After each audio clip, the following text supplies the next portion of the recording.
Water bottles smell వస్తూ ఉంటాయి.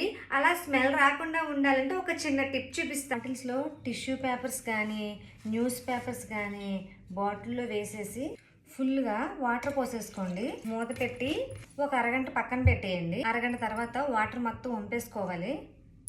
ఒక స్పూన్ సాల్ట్ వేసుకోండి, కొంచెం వాటర్ వేసుకోండి, బాటిల్ ఇలా షేక్ చేయండి. ఈ వాటర్ని వంపేసుకోవాలి. తర్వాత నార్మల్ వాటర్ తో క్లీన్ చేసుకోండి. ఇప్పుడు బాటిల్ లో ఉన్న స్మెల్ అంతా పోతుంది. మనం రెగ్యులర్ గా వాడే బాటిల్స్ అయితే ఇలా చేసుకోవాలి. కొన్ని బాటిల్స్ మనం దాచిపెట్టుకుంటాం కదా, అది క్యాప్ ఓపెన్ చేయగానే స్మెల్ వస్తుంది.